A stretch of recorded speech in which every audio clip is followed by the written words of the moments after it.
Thank you all for being here. I realize I'm the last person on this panel and the last person to speak today. So I feel I'm kind of in between you and kind of the rest of your evening and the outside world. So I'll try to be kind of very brief. When I applied to this conference, I wanted to force myself to think through some of the dilemmas I felt while being a researcher, an academic researcher in a Palestinian camp in Lebanon, in Nahr al-Bared specifically. And I felt that this conference that kind of looks at the relationship between academia and social justice is the perfect place to kind of reflect upon the relationship between the academic researcher and the researched community, considering that a lot of our research is usually done in kind of underprivileged communities, and it's often motivated by desires to work towards social and political justice.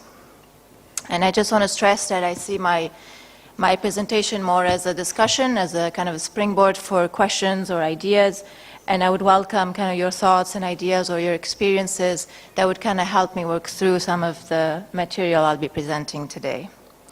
This is just a picture of Nahr al-Bared. I just think it's always kind of nice post-conflict. So I'm going to begin by recounting a little vignette, a little story from my time as an academic researcher in Nahr al-Bared that I think kind of illustrates well the point I'm trying to make today. But first, I'm just going to give a little bit of background information into my own relationship with Nahr al-Bared.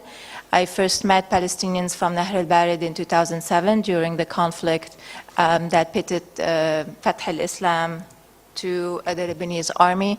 The conflict lasted about 3 months, destroyed the whole camp, and most of the residents were displaced.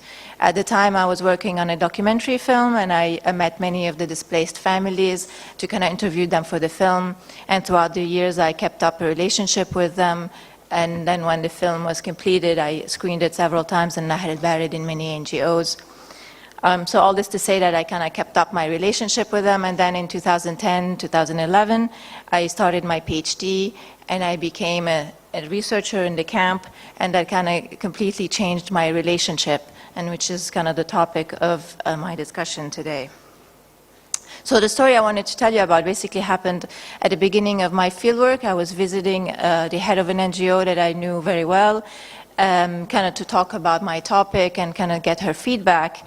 And as I started talking to her, she interrupted me and she's like, oh wait, you know, there's a group of young kindergarten teachers meeting next door. Why don't you go and ask them your questions?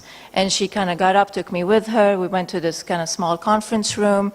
It seemed to me that the women were kind of finishing up their meeting, and she introduced me quickly as a researcher and left the room. The women around the table kind of all looked at me, you know, waiting for my questions. I didn't have questions. I was very embarrassed, actually. And then I was silent. So one of them kind of looks at me and tells me, you know, what do you want? You want to solve our problems? And she was obviously being very sarcastic. Thankfully for me, kind of a woman, another NGO worker kind of walked in and kind of, she had a task, so she kind of changed the dynamics, and so I was kind of saved by the bell. But the words of this young woman kind of stayed with me, and they had a strong effect, because by saying, you know, what do you want? You want to solve our problems. She was really highlighting the fact that a lot of researchers come to the camp and portray their research to be kind of working towards like having as a goal like improving the lives in the camps, having as a goal kind of to work towards kind of social, political, economic justice. When at the end of the day, the only life that is improved by the research is the life of the researcher, you know, him and herself.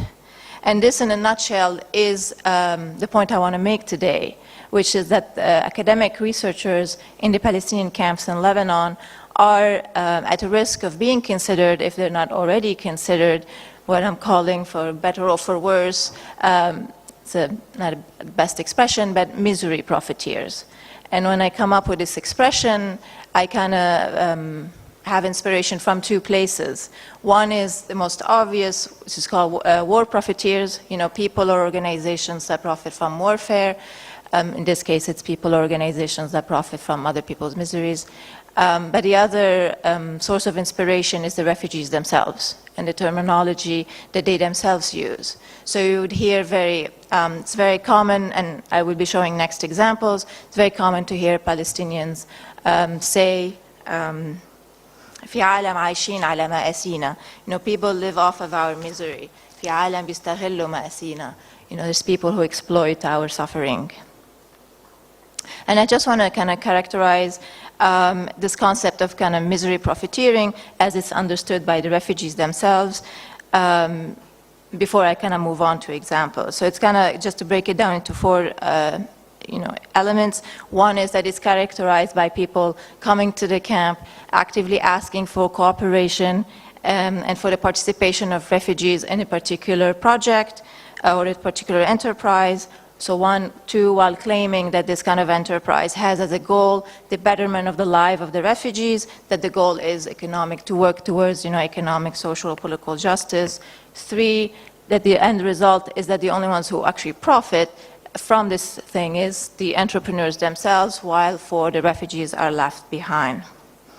And I just want to note that while this may apply to research in other communities, I'm kind of making the case today that there's a kind of particular Palestinian element that needs to be kind of acknowledged and explored, which is what I'll be doing.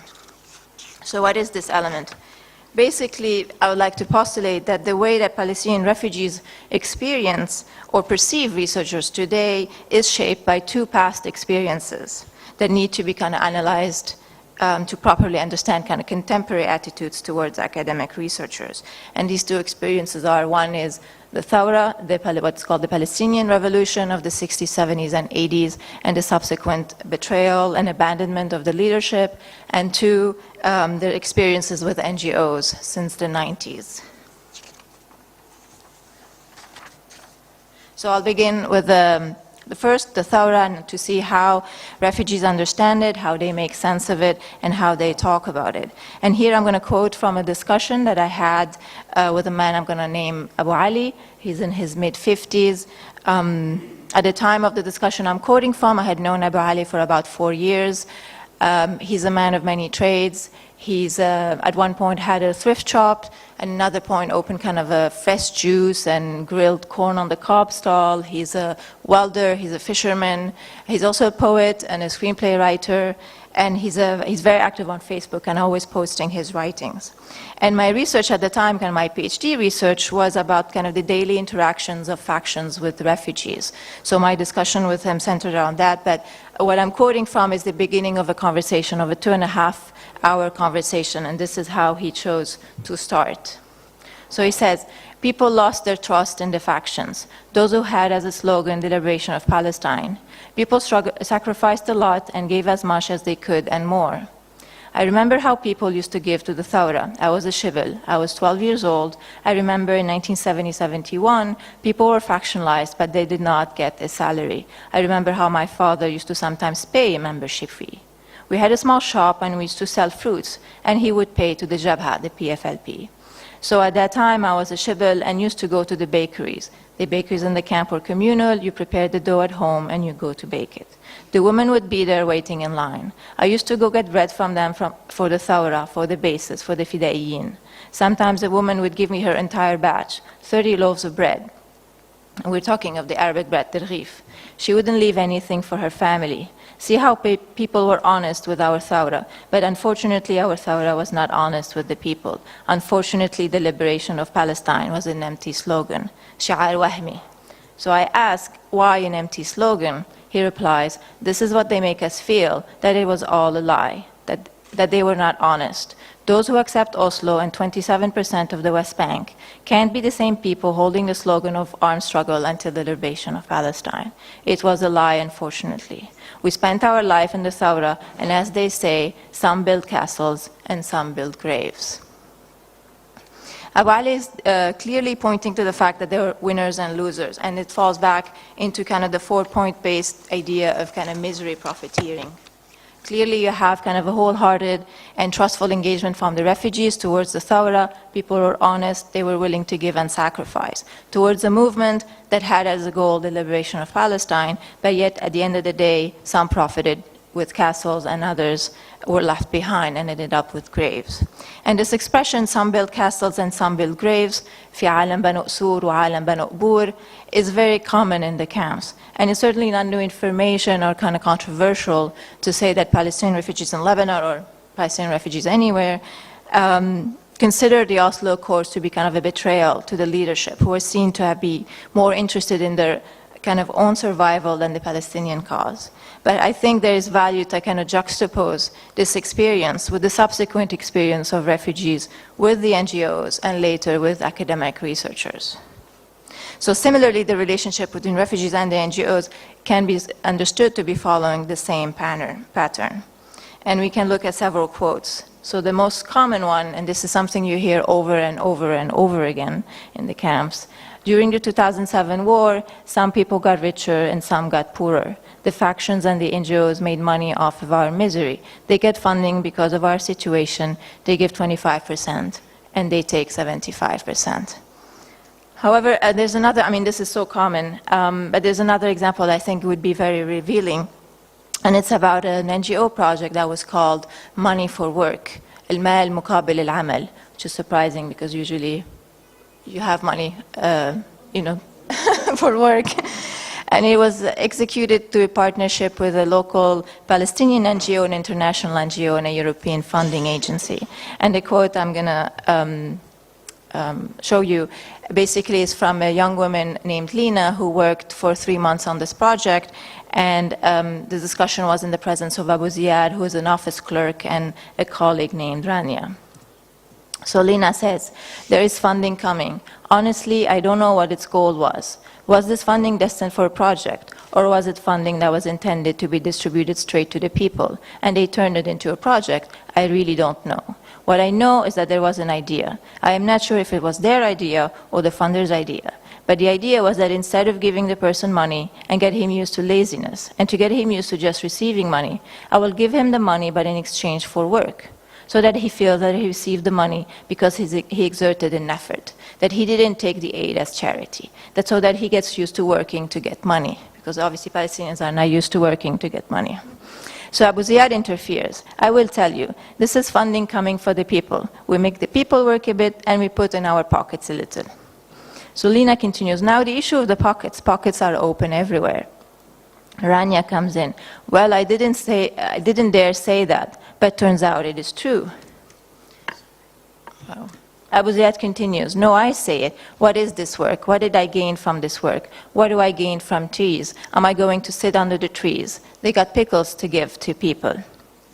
I'm not going to continue just because I'm running out of time, but I think this kind of shows clearly how Palestinians kind of understood their own relationship with NGOs to be one of exploitation. And again, the idea of misery profiteering is quite clear, especially from Abu Ziyad's perspective. You know, here are NGOs kind of asking, almost coercing the participation of refugees in a program under the heading of kind of alleviating poverty while they enrich themselves and while refugees are left behind.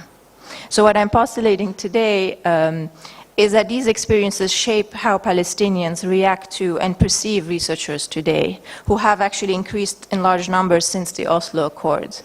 And many Palestinians talk about the ijtiyah al-bahithin, the invasion of researchers. And so just all this to say that academics, myself included, would fit under this category. And this was a tension that I felt throughout my work, my fieldwork in Nahr al-Barid.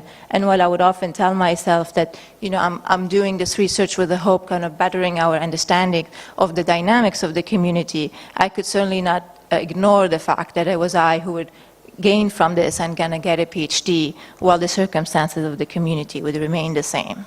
And this is, I think, what the young woman meant to say in that NGO that day, that in her sarcasm, she was highlighting that kind of the true or false pretense that researchers carry with them when they kind of work under the banner of social or economic justice. So I just want to end by saying that some may venture to say that these issues I'm talking about today are not new, and they're actually quite widely discussed in many disciplines, including anthropology, oral history, or feminist studies. But I just want to point out that the actually discussion of ethics is missing from Palestinian refugee studies. And with the exception of actually one article that talks of over-research in Shatila camp, there's very little discussion of ethics within Palestinian refugee studies, which is surprising considering kind of the protracted nature of the Palestinian and Israeli conflict and the large amount of research that's been done about the topic. And I think that one possible explanation that can explain kind of this lack of a debate about ethics is that many of the researchers on Palestinian issues see themselves as activists engaged in the cause, and that because of that we think that it's kind of sufficient and that we do not worry about how our research affects the community. While what I'm saying today in actuality, kind of presenting our research under the banner of kind of social and political justice, kind of working towards that, may actually do harm to the community under study. So I'm just kind of ending to say that if kind of you're interested in this, as Sydney mentioned at IPS, we're doing a workshop in May about the ethics of researching the Palestinian camp. So if you're interested, let me know and give you more information. Thank you.